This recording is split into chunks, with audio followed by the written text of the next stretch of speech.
Now, we're going to talk about sowing some broccoli here. But before we do that, I just want to clear something up about the broccoli. The broccoli that you see in the supermarket, which are the large green heads, that's actually called Calabrese. The true broccoli is actually a purple sprouting broccoli. There are two varieties. We have a new one now, which is a short season variety that you can sow in the spring and harvest in the autumn time. But more traditionally, broccoli would have been sown early in the year. It grows right through the winter, and you're harvesting it in the time called the hungry gap, which is the time in the garden where there's very little to eat in the garden. So for the short season broccoli, the summer broccoli, when do we put it in?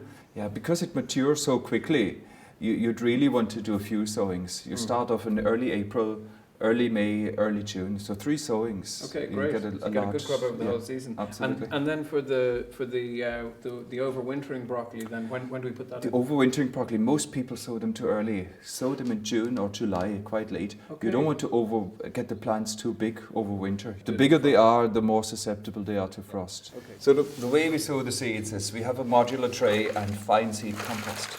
And then we fill it up by just rubbing the lumps away. So nice and full. Overfill it first. And then don't compress the modules with your fingers. The only firming you need to do is 2-3 firm bangs, and that'll settle the compost nicely into it. Of course, then we cut off the excess compost. We sow them about fingernails depth, or about 1.5 to 2 centimeters deep. So you make little holes, indentations into the cells. I find it's the easiest is to put seeds onto a piece of paper, and with a pencil or pen you put 1 seed in each cell. When you're finished, you put fine seed compost, overfill it again, and then scrape it off.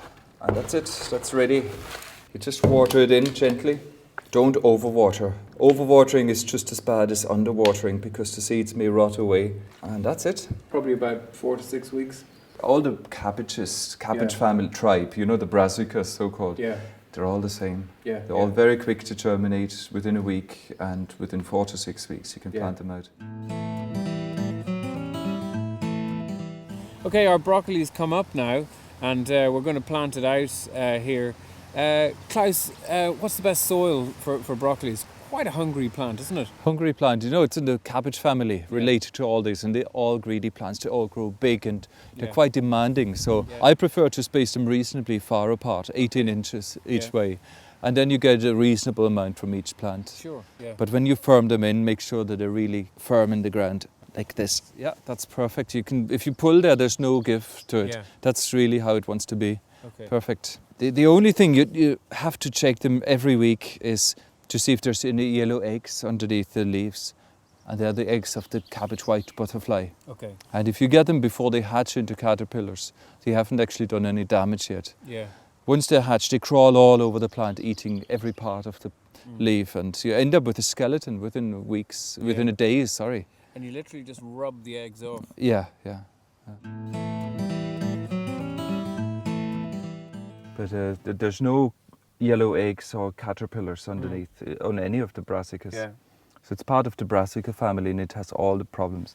The other problem it might get is the cabbage root fly. Right, yeah. And you'll see the plants turning purple, the leaves turning purple, and that's often the sign that you have it. Okay. And then if you pull the plant up, you'll see white maggots or white powdery stuff on the roots. And what can we do about that?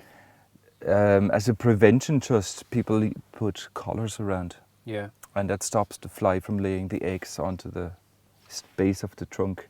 Initially, before we planted them, we added a generous amount of farmyard manure or compost, whatever you have. Yeah. But even now, the plants, you know, they got a bit stressed, so we really want to top dress them with some poultry pellets. Sprinkle them around the plant, and the weather will work it in. This is a chicken and seaweed pellet, isn't it? Yeah, absolutely fantastic for a quick fix, quick boom, high nitrogen, high everything feed. Yeah. So anytime your plant looks it needs extra food, that works very quickly within a couple of weeks, and it lasts for 3 months. Okay, and you're just sprinkling around them. You don't have to dig it in. Yeah, if you wish you could do this, but you know, the rain will soften them and the nutrients will be released to the roots. And why is the pellet with the seaweed added much better than just poultry manure? See, the seaweed has extra trace elements. It's fantastic fertilizer. That's actually made by composting the seaweed and the poultry pellets Together? first. No, separately. Okay. And then blending it. Yeah. Other poultry pellets, they're often fresh poultry manure. Now we're back with our purple broccoli here, and it's been coming on really well. We're kind of in its secondary harvest. What I've done is cut off the first shoots, and then it'll start producing a load more. And that's what's so great about this plant. This has been producing now for a couple of months.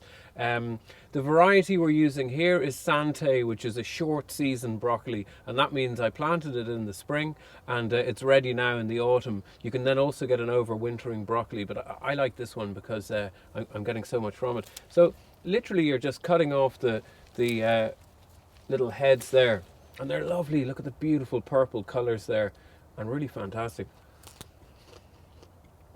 Just so nice and fresh. It was frosty last night, so they're really lovely and cold and crisp. This is really good. This is what it's all about. And you're going to get mountains of stuff from these.